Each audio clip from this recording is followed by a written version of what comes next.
Hey there, how's it going? Today is day 42 of my 100-day inspiration challenge, and today is also election day. So I thought really hard about what I wanted to talk about, and I want to talk about the idea of being reactive versus being proactive.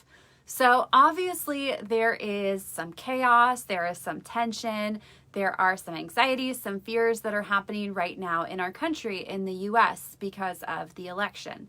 And the thing is, someone is going to win and someone is going to lose, and that is just how it is. And either way, we have to try to be healthy in the way that we respond to this election. So I'm going to share a little bit about what I'm reading about in the 7 Habits of Highly Effective People. And I also want to give you some tips so that you can respond in the best way so that you can still find happiness and joy, even if you don't get the outcome that you are hoping for. So the first habit in this book is be proactive. And it talks about how we have 3 determining factors of how we decide who we are. We have our identities tied to these 3 determinations. So there is genetic determinations, which is from our grandparents or from our ancestors. And it says that if our ancestors were loud or boisterous, that we are loud and boisterous, and we take that on as our identity. The second one is psychic determination, and that comes from our parents and from how we were raised, or specific moments when we were younger. Perhaps our parents scolded us when we spoke out, and so that taught us to not speak out. So we have now taken on that identity of being quiet and of being small and submissive. And then the third thing that determines our identities and how we behave is from environmental determinations. So that is what is happening to us in our environment, our job, our coworkers, things that happen in our day-to-day life. So basically, it is the idea of something happening to us, and then we are the reaction of that stimulus that comes to us. And the thing is that we get to decide how we want to respond. So just because something bad happens, or just because somebody yells at us, that doesn't mean that we have to let that ruin our day. Just because the election may go one way that you might not want it to be, that doesn't mean that the next 4 years have to be ruined for you. You get to decide that. I remember years ago when I had this realization that I am actually in control of my life. There is something so powerful when you realize that. You really step into your power and you take control of your life, because you're not allowing other people to hurt you or to make you feel bad. You are standing up for yourself. So I want to talk about Viktor Frankl. Some of you may know who he is, and he was actually in the Nazi concentration camps. And during his time there, he was a Jewish man, and during his time there, all of his family was murdered. His wife, his parents, all of his family. It was just him and his sister that survived. He went through some very traumatic times. I mean, I can only imagine, and I'm sure that you can only imagine as well. But he found meaning during that time, and he was able to look forward, and even though he was going through the most traumatic, challenging, difficult thing that we could ever even think about or fathom, he was able to still find purpose and find hope during that time. So he said that he couldn't control his situation, but he could control how he would respond. He could find meaning. He talked about finding meaning in 3 ways. There are 3 things that you can find meaning in, and those are finding meaning in purposeful work. So that can be literal work. That can be a cause that lights your heart on fire. The second thing is love. So that can be a relationship, your partner. That can be a friendship. That can be a love to a stranger. You can find meaning in uplifting other people. And the third way to find meaning is having courage while facing difficult things or during suffering.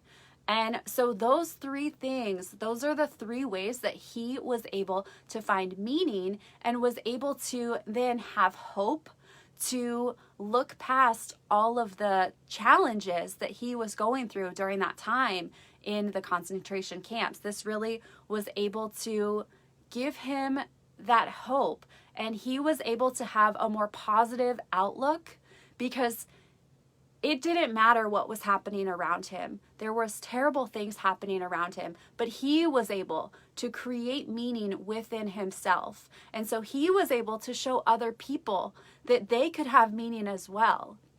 So it doesn't matter what is happening in your environment. You don't have to respond. You don't have to be reactive. Reactive people respond based on feelings, but you don't have to respond based on feelings. You can be proactive. You can decide that you want to live a life of meaning. And don't get me wrong, I have definitely been reactive in my feelings lots of different times. When I was younger, was a very dramatic kid. So I remember one time when I went to McDonald's and it was St. Patrick's Day season. And so they had the Shamrock Shakes and I wanted a Shamrock Shake. I was probably maybe 10 years old. And I was so excited to get this shake. And so I walked up so excited to order my shake. And the lady looked down at me and she told me that the shake machine wasn't working. I started crying on the spot, and then I was so embarrassed that I ran out of McDonald's because my feelings were so strong. I was so reactive, but I didn't have to react that way. I had a choice. I could have gotten something else, or I could have made the decision that I'm going to go elsewhere.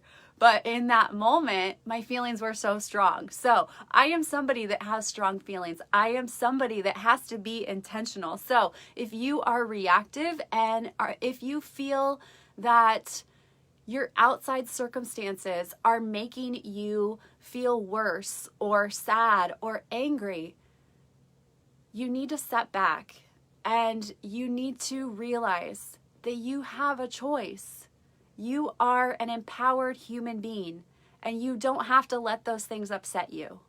Yes, things are going to happen that you might not agree with or that might not make you happy, but that doesn't mean that you can't still find meaning, that you can't still find purpose, that you can't still find things to be happy about and share that happiness with others.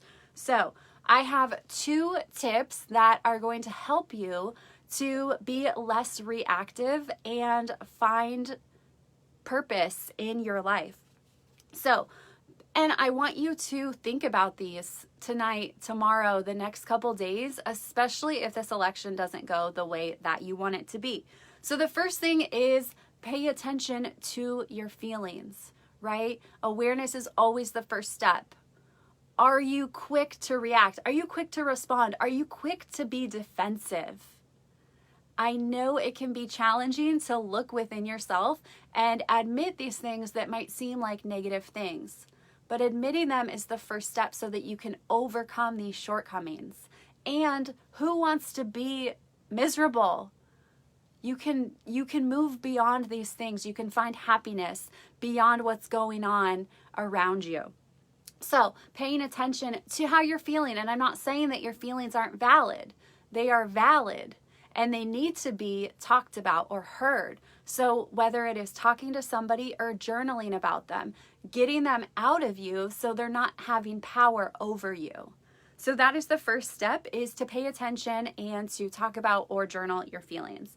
And then the second step is to find meaning. Find meaning in your life, like Viktor Frankl talked about. And I said that you can find meaning in purposeful work. You can find meaning in love. You can find meaning by having courage in difficult situations. So whatever it is that happens to you, whether it is the election or whether it is something else that is going on, maybe somebody is making you sad, or maybe your neighbor is really angering you. Rather than looking at them and pointing the finger at them, what can you do from this list? How can you do purposeful work to make your life better? How can you spread love and find meaning in love? Or how can you find courage in the face of suffering or difficult things? So finding meaning, when you are living a life of meaning, those little things don't matter. You will elevate yourself, and then you will inspire others to elevate themselves as well. And it'll just be an ongoing cycle. So I want to leave you with just a little bit of this book from Seven Habits of Highly Effective People. It says, "It's not what happens to us, but our response to what happens to us that hurts us. Of course, things can hurt us physically or economically and can cause sorrow. But our character, our basic identity does not have to be hurt at all. In fact, our most difficult experiences become the crucibles that forge our character and develop the internal powers, the freedom to handle difficult circumstances in the future and to inspire others to do so as well."